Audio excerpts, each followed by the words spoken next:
Olá, amigos internautas da Rede Amiga Espírita. Estamos dando início a mais um Evangelho Online. E hoje nós sabemos que é um dia especial.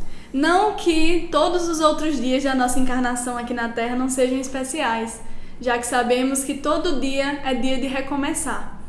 Mas o dia de hoje, dia 24 de dezembro, nós comemoramos a véspera do Natal. E o que seria o Natal? Qual é a verdadeira essência do Natal? Será que é Papai Noel, os presentes, as renas? Nós iremos discutir isso aqui hoje. E eu sou Maiara e estamos aqui com André, com João e com Paulo. E para iniciarmos, é bom nós fazermos uma prece, né? Nossa prece hoje será musicada. Então vamos cantar uma música que narra a chegada de Jesus aqui na Terra, chamada A Tua Palavra, de Merlânio.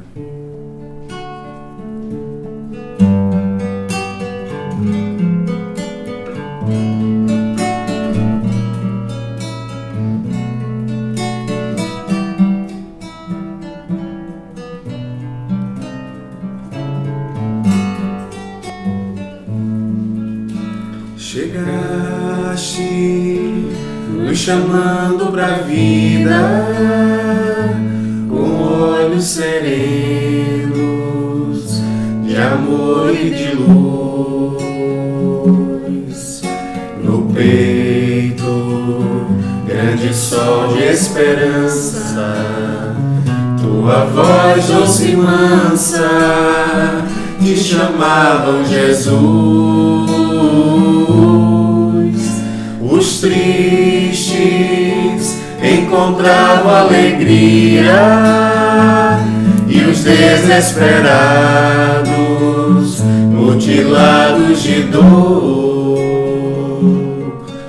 saíam da noite angustiante e ao teu belo semblante entendiam o amor. Ao ouvir a tua palavra, sentimos toda a vida voltar. Em nós renasceu teu semblante, o Evangelho no instante já começa a brotar. Se somos ceareiros da vida, é porque tua luz raiou na nossa alma. Voltamos para as ruas de novo, amparando teu povo, que tua voz acalma. Ao ouvir a tua palavra, sentimos toda a vida voltar. Em nós renasceu teu semblante, o Evangelho no instante já começa a brotar. Ao ouvir a tua palavra, sentimos toda a vida voltar. Em nós renasceu teu semblante, o Evangelho no instante já começa a brotar.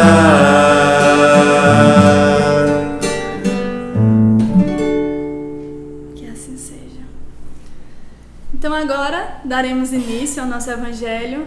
Então a gente pede que vocês encham as suas águas para serem fluidificadas pelos Espíritos amigos. Nós, no Evangelho Online, a gente sempre segue a ordem do Evangelho segundo o Espiritismo. Mas, como o dia de hoje é o especial de Natal, nós escolhemos uma mensagem do livro Antologia Mediúnica do Natal, que é da psicografia de Chico Xavier por diversos espíritos, e nós escolhemos aquela que é intitulada Crônica do Natal, do Espírito Irmão X. Então, Dezinho, pode ler pra gente? Desde a ascensão de Herodes, o Grande, que se fizera rei com o apoio dos romanos, não se falava na Palestina senão no Salvador, que viria enfim. Mais forte que Moisés, mais sábio que Salomão, mais suave que Davi, chegaria em suntuoso carro de triunfo para estender sobre a terra as leis do povo escolhido. Por isso, judeus prestigiosos, descendentes das 12 tribos, preparavam-lhe oferendas em várias nações do mundo. Velhas profecias eram lidas e comentadas na Fenícia e na Síria, na Etiópia e no Egito. Dos confins do Mar Morto às terras de Abilena, tumultuavam notícias da suspirada reforma. E mãos hábeis preparavam com devotamento e carinho o advento do Redentor. Castiçais de ouro e prata eram burilados em Cesareia, tapetes primorosos eram tecidos em Damasco, vasos finos eram importados de Roma, perfumes raros eram trazidos de remotos rincões da Pérsia. Negociantes habituados à cobiça cediam verdadeiras fortunas ao templo de Jerusalém, após ouvirem as predições dos sacerdotes. E filhos, tostados, deserto, vinham de longe trazer ao santuário da raça a contribuição espontânea com que desejavam formar nas homenagens ao celeste renovador. Tudo era febre de expectação e ansiedade. Palácios eram reconstruídos, pomares e vinhas surgiam cuidadosamente podados, touros e carneiros, cabras e pombos eram tratados com esmero para o regozijo esperado. Entretanto, o emissário divino desce ao mundo na sombra espessa da noite. Das torres e dos montes, hebreus inteligentes recolhem a grata notícia. Uma estrela estranha rutila no firmamento. O enviado, porém, elege pequena manjedoura para seu berço de luz. Milícias angelicais rejubilam-se em pleno céu. Mas nem príncipes, nem doutores, nem sábios e nem poderosos da terra lhe assistem à consagração comovente e sublime. São pastores humildes que se aproximam, estendendo-lhe os braços. Camponeses amigos trazem-lhe peles surradas. Mulheres pobres entregam-lhe gotas de leite alvo. E porque as vozes do céu se fazem ouvir, cristalinas e jubilosas, cantam eles também. Glória a Deus nas alturas, paz na terra, boa vontade para com os homens. Ali, na estrebaria singela, então ele e o povo. E o povo com ele inicia uma nova era. É por isso que o Natal é a festa da bondade vitoriosa. Lembrando o Rei Divino que desceu da glória à manjedoura, reparte com teu irmão tua alegria e tua esperança, teu pão e tua veste. Recorda que ele, em sua divina magnicência, elegeu por primeiros amigos e benfeitores aqueles que do mundo nada possuíam para dar, além da pobreza ignorada e singela. Não importa sejas, por enquanto, terno e generoso para com o próximo somente um dia. Pouco a pouco aprenderás que o espírito do Natal deve reinar conosco em todas as horas de nossa vida. Então serás o irmão abnegado e fiel de todos, porque em cada manhã ouvirás uma voz do céu a sussurrar-te sutil: Jesus nasceu, Jesus nasceu. E o Mestre do amor terá realmente nascido em teu coração para viver contigo eternamente. Que mensagem linda! E para iniciarmos comentando essa mensagem, é interessante falarmos do título dela, né? Crônica do Natal. Bom, o Irmão X, né, ele faz aí uma compilação de fatos históricos e coloca numa cronologia, né, que tem aí a origem, a palavra crônica até o mesmo radical, e faz então um apanhado de fatos históricos para a gente sobre esse evento, esse nascimento, no caso do Mestre Jesus. Né? Então esse apanhado ele faz, a gente vai falar um pouco desses fatos históricos que são importantes para a gente saber o contexto, a mentalidade do povo da época e como eles se prepararam para receber o Mestre, mas de uma forma que eles não estavam tão a par, né, das situações. É verdade. Então vamos começar, né? Esses primeiros parágrafos, onde fala de Herodes, fala de Moisés, Salomão, Davi. É importante a gente saber quem foi cada um desses, até para entender um pouco o contexto. Naquela época, no povo judeu, tinha uma expectativa muito grande pela vinda do Messias. Desde as experiências do rei Davi, que é uma figura que Mayara citou, que aparece aqui, né? Que se fala que viria o Filho de Deus. Até então, só existiam servos de Deus. Davi era um desses servos. Salomão também, filho de Davi, era um desses servos. E Moisés, né, o mais conhecido, foi o primeiro profeta, o legislador que trouxe os 10 mandamentos. Mas já se prometia a vinda do Filho de Deus. Então é interessante perceber a diferença do servo, que essas 3 figuras aqui representam, Moisés, Salomão e Davi, e Jesus como sendo o Filho. E por que Jesus teria esse título e os outros não? Né? E a gente vai aprender na sua própria experiência que isso se justifica pela comunhão que ele tinha com o Criador. Nem Moisés, nem Davi, nem Salomão, por mais que fossem grandiosos, como Humberto de Campos aqui dá qualificações para eles, né? Moisés tinha força, a gente conhece Moisés pela austeridade, né? Pela justiça que ele trouxe para domar um povo tão desobediente e rebelde.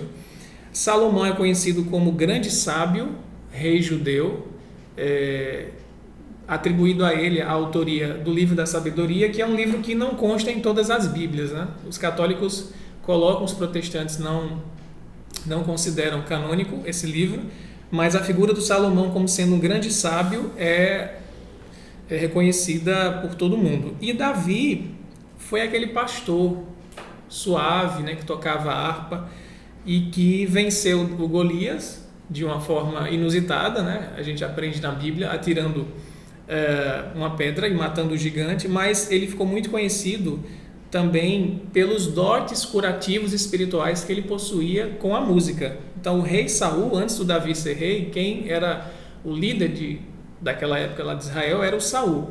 E ele tinha crises nervosas, se perturbava, né? Na nossa visão espírita seria o caso de pensar em obsessões que ele sofria. E o Davi, tocando harpas, né, conseguia acalmar o espírito perturbado do Saul. E ele é o autor, né, o Davi, dos Salmos, que de longe assim constituem uma das passagens mais elevadas do Velho Testamento em termos de suavidade poética, né? Por isso que Humberto de Campos coloca Davi como sendo aquele que traria a suavidade. Mas mesmo, né, a força de Moisés, a sabedoria de Salomão e a suavidade de Davi não chegavam perto do que Jesus iria representar, né? A grandeza do Cristo transcende essas qualidades reunidas, né? Ele combina todas elas e de uma forma divina, né? Mas a expectativa do povo era que ele seria tudo isso, mas atuando de forma política como um líder da nação para expulsar os romanos e estabelecer Israel como sendo o centro dominante do mundo, né? E não é isso que acontece, né, Paulo? E essa interpretação do povo escolhido, né, na presunção orgulhosa, né, é como se fosse algo exclusivo, né? Eu sou o povo escolhido, tem um privilégio, eu tenho um privilégio. E aí, privilégio não faz parte do vocabulário divino. Não pode fazer parte. Favoritismo, né? Privilégio. Então, Até Haroldo ele comenta em umas palestras que a questão do povo escolhido é escolhido, ele fala, escolhido para quê?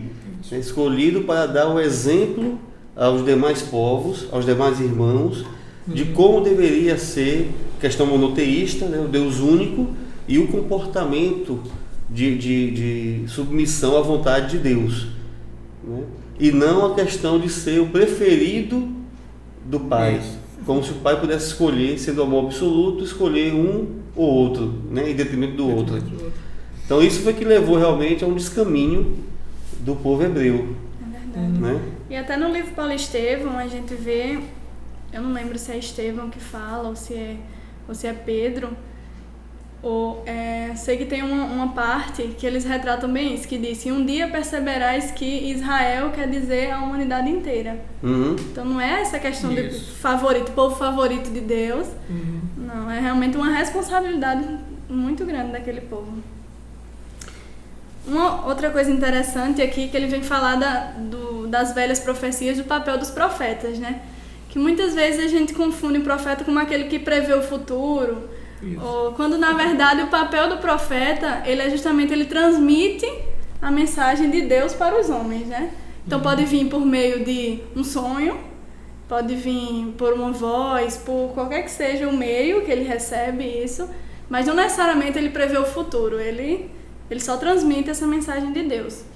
Então, os profetas tiveram um papel muito importante nisso, de já anteceder, de já anunciar a vinda do Cristo nessa época. Né? E de ter efetivamente a credibilidade para com o povo, né? Quer dizer, aquilo que era dito.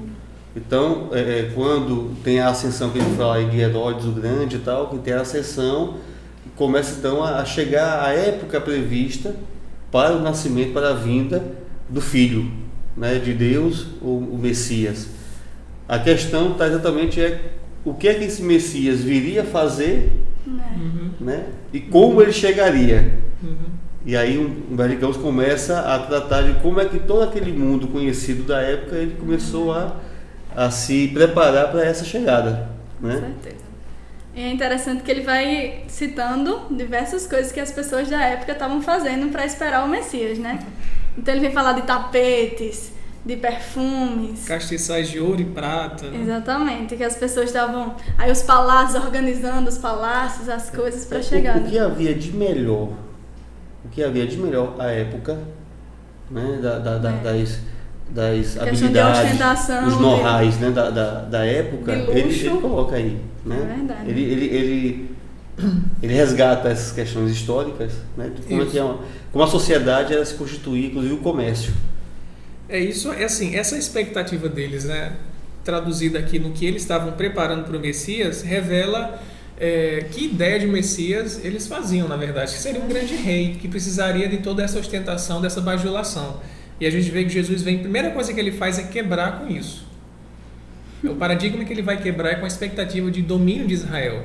Ele nasce numa manjedoura, como Humberto de Campos vai dizer, e no livro Pensamento e Vida do Emmanuel diz assim, essa lição que Jesus dá na manjedoura é a lição da simplicidade e da humildade. Primeira lição que ele dá. Né? E aí passa toda a existência dele, com sofrimentos, com ensinamentos, e no desencarne na cruz ele dá a lição de serenidade e resignação, porque ele não se revolta com Deus, né?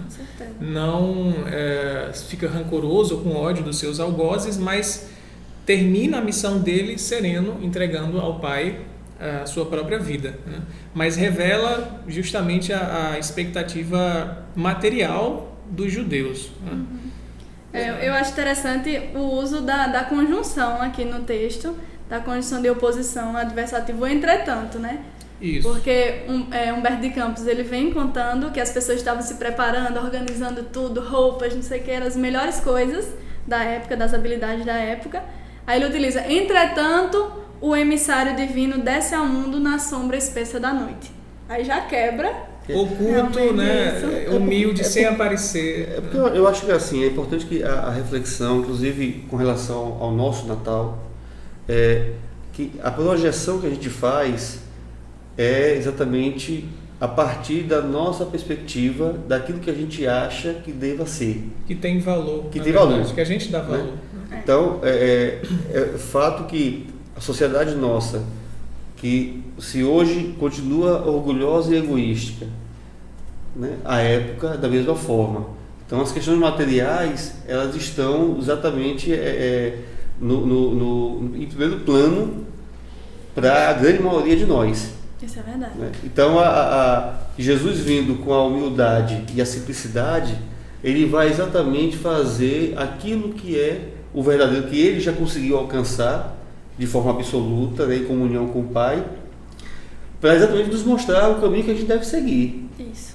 Então toda a sua experiência na Terra vai ser exatamente mostrando a humildade, mostrando a abnegação, mostrando como a gente deve se comportar diante das vicissitudes, das coisas que mais graves, manter a serenidade, né?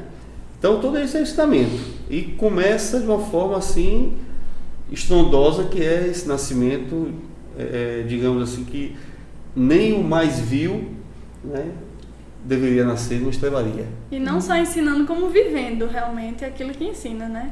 E isso mostra, como o João falou, vem desde o seu nascimento até o seu derradeiro testemunho. E aí, só uma questão aí, juntando essa questão que você falou, vivendo, que essa é a grande diferença do Filho de Deus. Isso é verdade. Isso.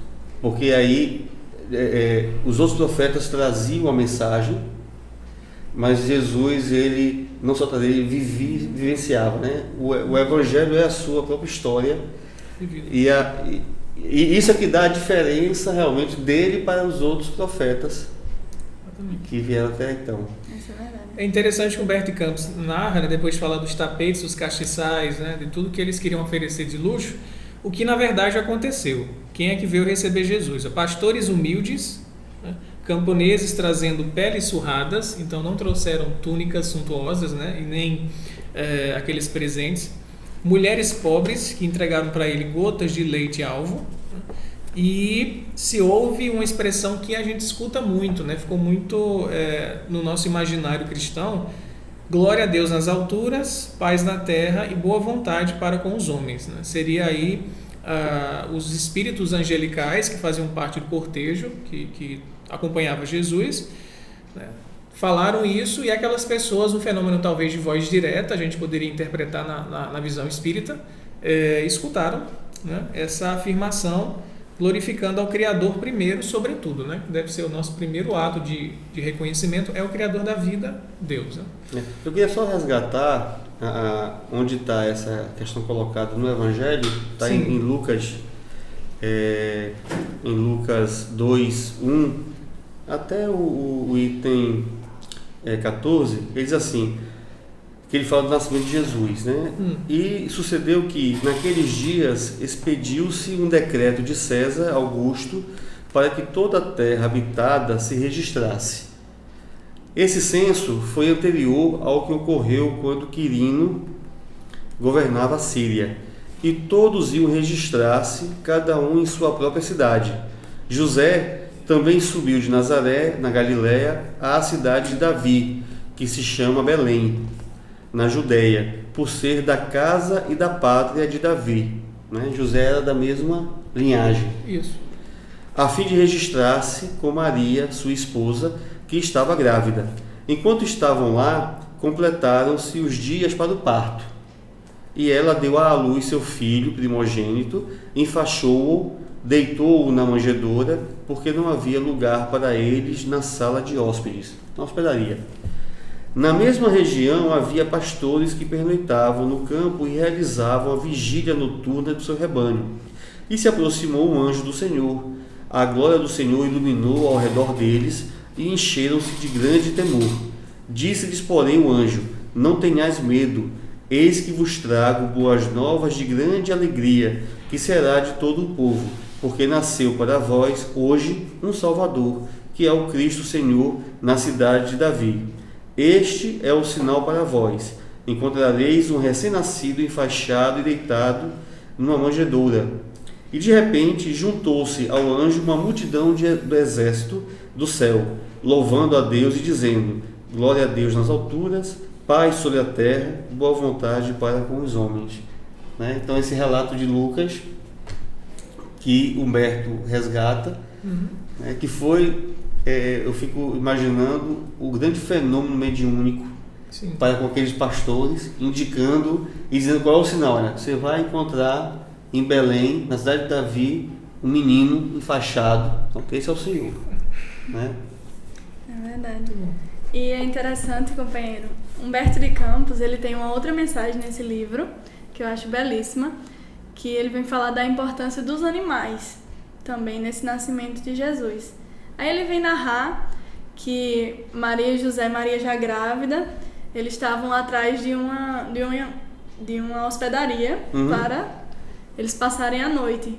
Só que nas hospedarias que eles batiam, ou as pessoas falavam mal de José, ou perguntavam quanto ele venderia Maria, enfim.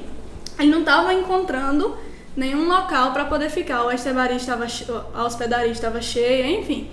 Aí, nisso, o anjo Gabriel fica preocupado, que ele está acompanhando tudo o que está acontecendo. Aí roga a Deus, e aí eles são encaminhados para os animais, lá para a estrebaria. E dizem que só os animais deram essas condições necessárias, espirituais, para o nascimento daquele que vinha a ser o Salvador, o Cristo. Aí ele termina com uma pergunta, com uma reflexão bem importante, que se os animais eles não deveriam, ao menos nessa época, serem poupados, graças a essa importância que eles tiveram no nascimento de Jesus. Muito interessante. Eu pensei no peru. O peruzinho, ele... A mensagem se chama Os Animais ante o Natal, do irmão X, também nesse livro, Antologia Mediúnica do Natal. Vale a pena dar uma lida. Depois de fazer esse resgate mais histórico, Humberto de Campos vai entrar numa parte da mensagem que trata do aspecto de vivência do Natal, né? Qual o significado, o que é que ele pode representar para cada um de nós. E ele afirma assim: o Natal é a festa da bondade vitoriosa. Então, o mundo naquela época, né, vivia, a gente sabe, a violência do Império Romano, as conquistas arbitrárias, o uso da força acima de qualquer coisa, né? Embora houvesse uma relativa paz, já que os romanos tinham concepção de direito e justiça, mas ainda os abusos aconteciam, né? Então Jesus aparece para ser aquele representante do amor e trazer a bondade sobre a humanidade, e até hoje repercute, né, o seu exemplo através, especialmente daqueles que viveram a sua mensagem. E aí, para a gente refletir hoje, né, como é que a gente conseguiria aplicar essa mensagem, como é que o mundo aplica, né? Será que está condizente com o espírito natalino? Será que a gente tem que rever as nossas posturas, né? Como é que a gente poderia perceber o Natal, né? A gente vê até o nome, estava conversando com um colega, o nome em português Natal, quando você fala para uma criança Natal, ou até para alguém que tem um pouco mais de entendimento, nem todo mundo percebe que Natal significa nascimento, primeira coisa, nem todo mundo, isso não é óbvio para todo mundo. E mesmo para quem é óbvio, mas nascimento de quem? Então Cristo fica no terceiro nível, o Natal é o nascimento de Cristo, né? No português a gente tem isso. É interessante, na Grécia, curiosidade apenas linguística, né? Eles lá são muito cristãos, os ortodoxos. O Natal, quando eles celebram no dia 25, eles falam o nascimento do Cristo. Então eles falam assim, feliz nascimento do Cristo, é assim que eles se cumprimentam. Então a palavra Cristo está lá. Parece algo bobo, mas isso é só uma palavra, mas não é, né? A ideia é passada pelo menos na palavra. Então ninguém pode pleitear, mas quem é que está nascendo aqui? Ele já fala o Cristo, feliz nascimento do Cristo, né? Então a gente perdeu na língua e perdeu também na prática o espírito verdadeiro. E essa questão do Natal, do nascimento, ela é interessante porque assim, 99% de nós comemora o nosso nascimento. Nosso aniversário a gente comemora, né? E a gente entende isso como um fato de você comemorar de fato, porque para nós espíritas a reencarnação, a oportunidade da gente reencarnar, ela é muito preciosa, né?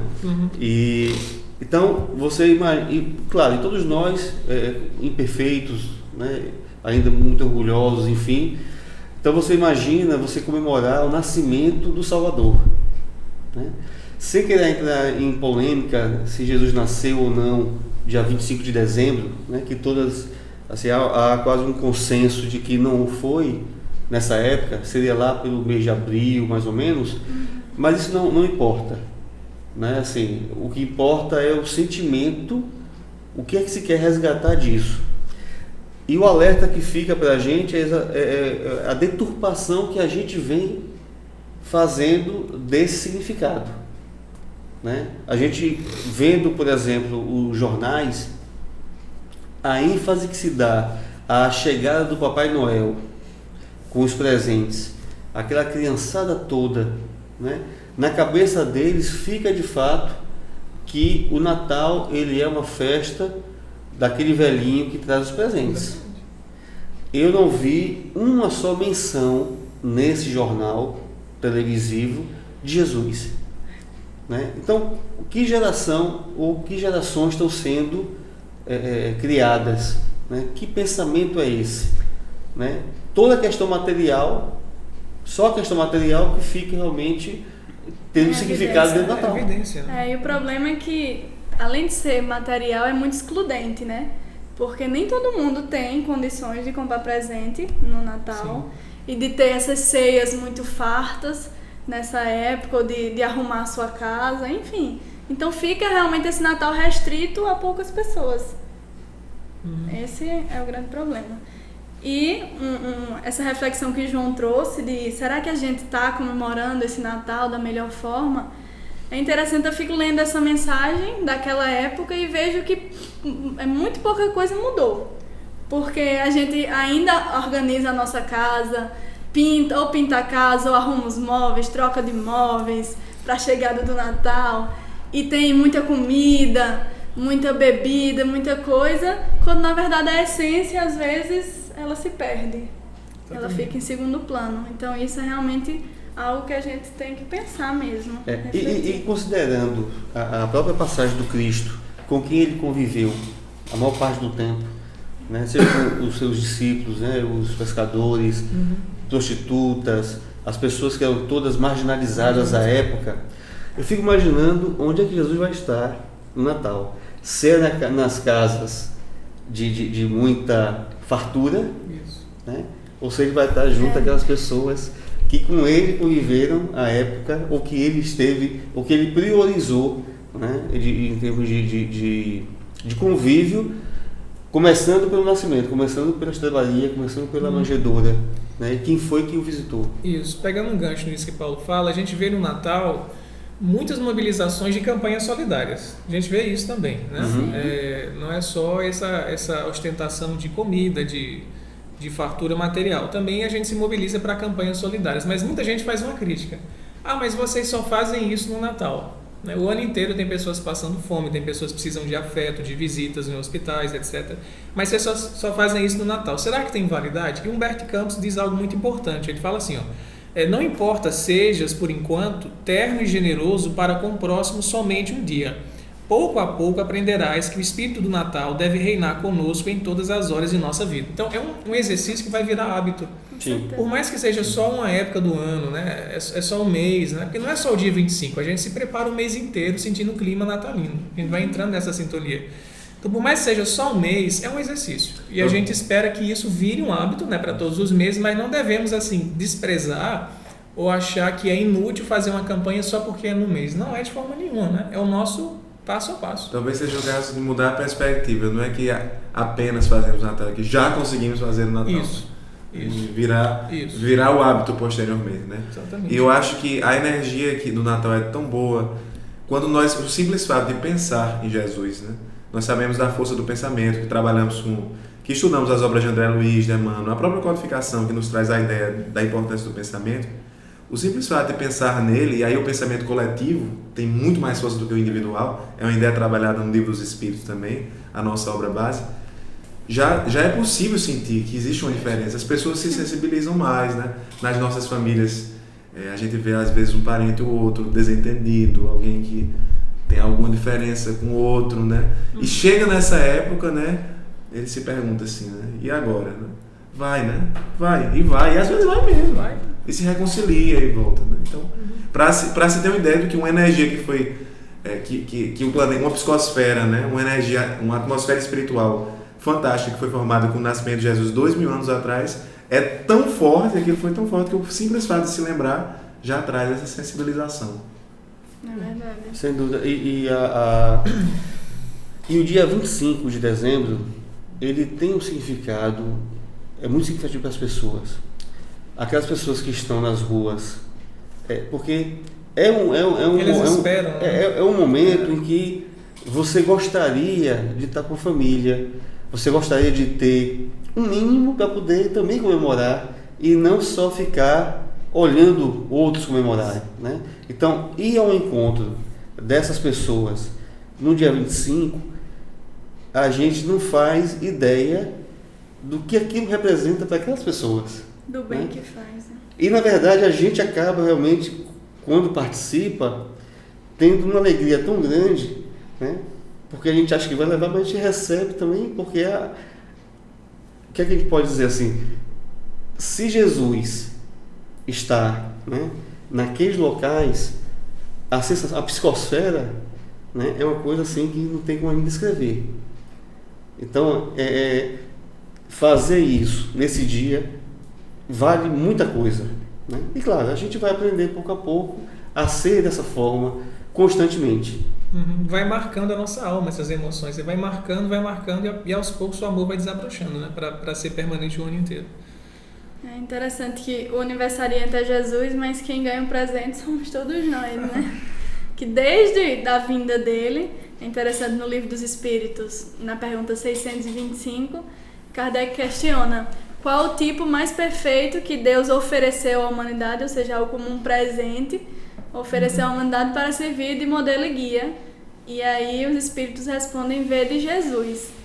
Então, desde aquela época, a gente já vem ganhando esse presente desses ensinamentos, dessa vivência, de ter podido, muitos de nós, conviver com o Cristo também. E aí vem a questão da saudade de Jesus, que fica muito forte também nesse período natalino. Então, é algo a se refletir mesmo. Importante. E aí, na mensagem, vemos mais...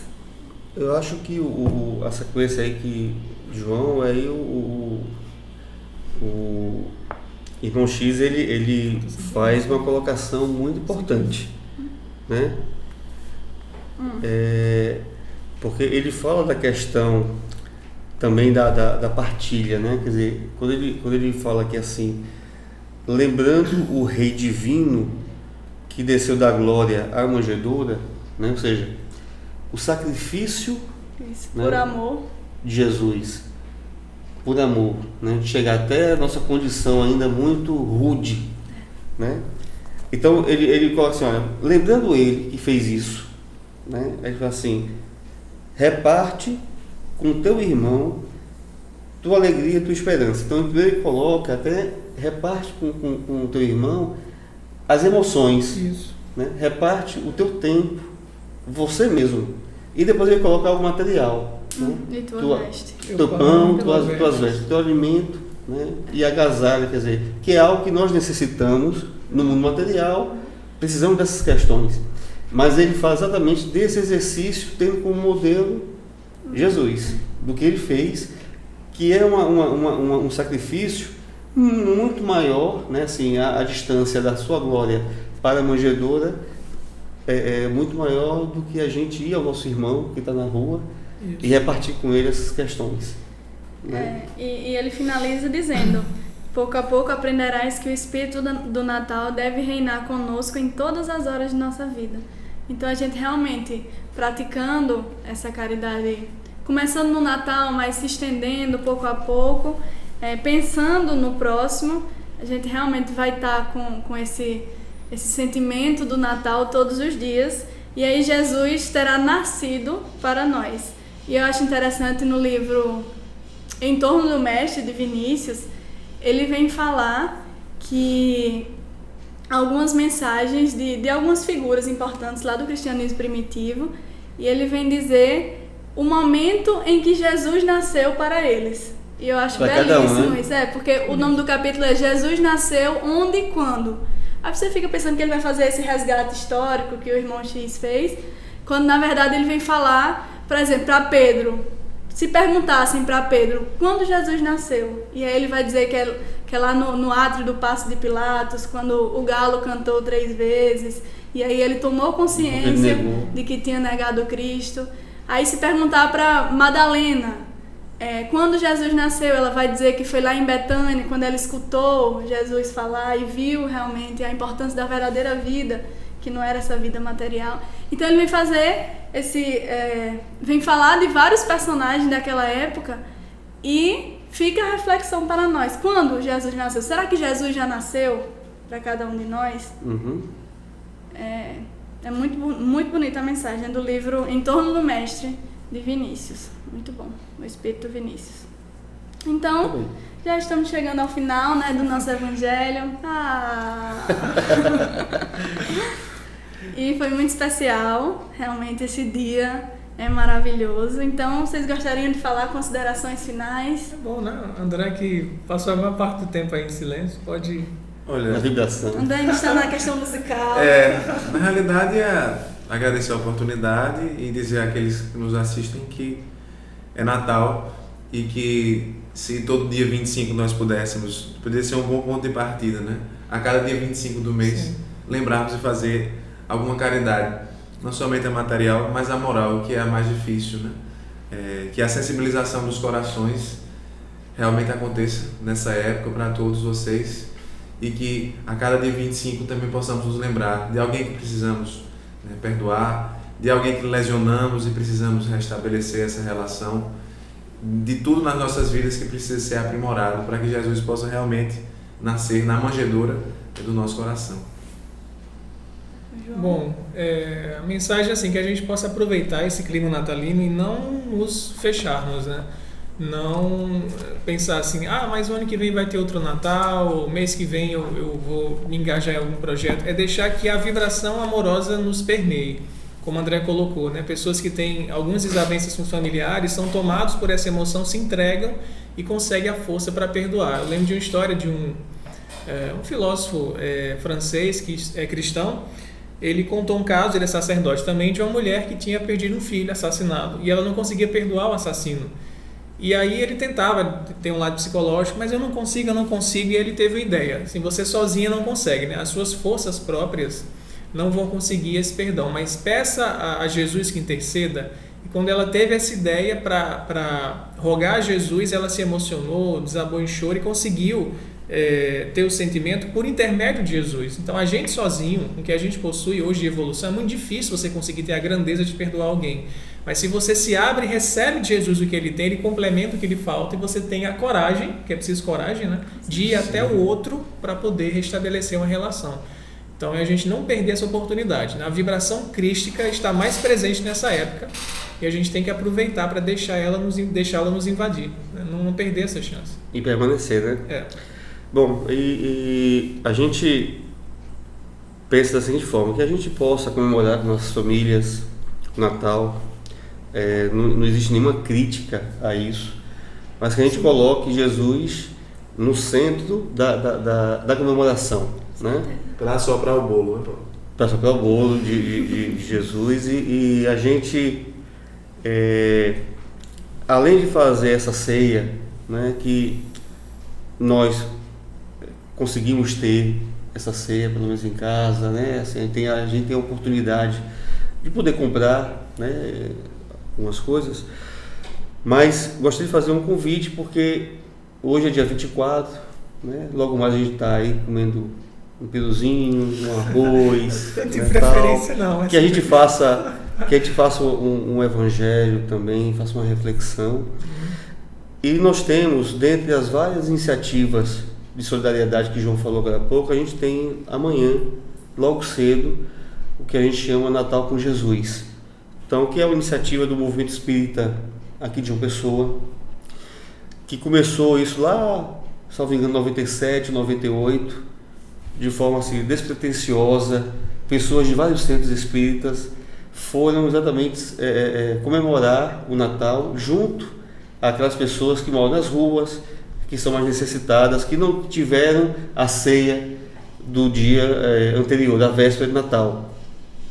E houve uma pergunta de uma dessas pessoas, morador de disse assim, mas você só vem dia de Natal? Né? E aí esse trabalho começou então a ser feito né, de forma mais frequente.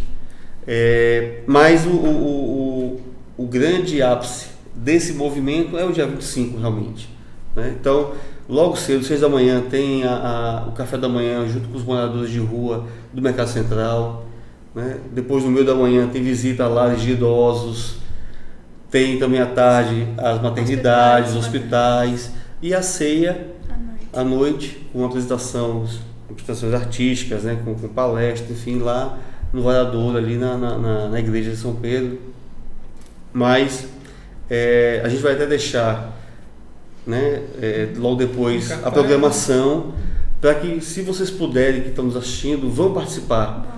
A alegria desse momento, a completude do Natal se faz nesse momento, né? Então, que a gente tenha um Natal de muita paz, de muita alegria, de muito amor, né, para nós mesmos. Obrigado. Vamos à prece? Vamos. Prece final musicada.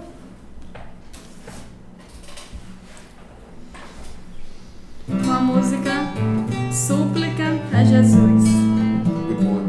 Grupo AME.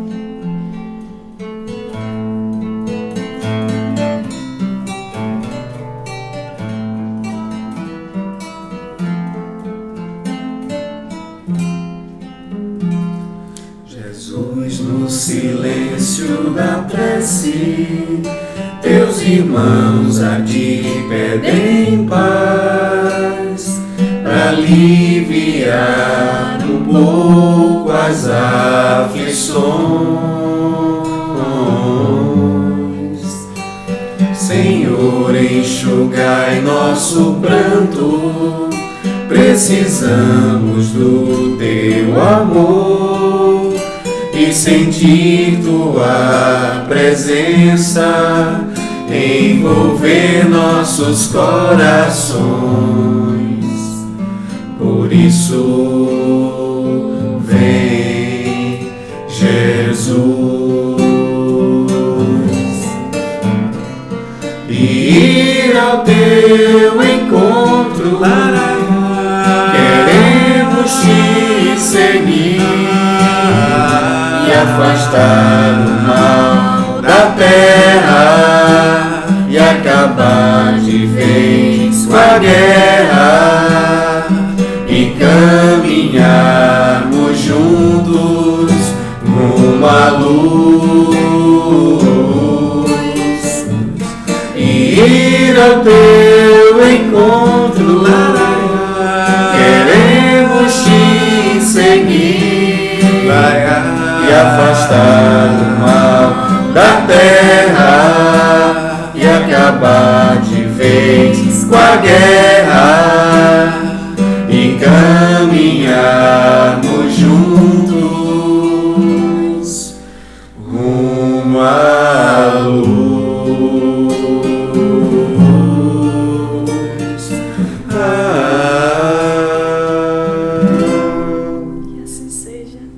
Meus queridos, um Feliz Natal e até o próximo Evangelho Online.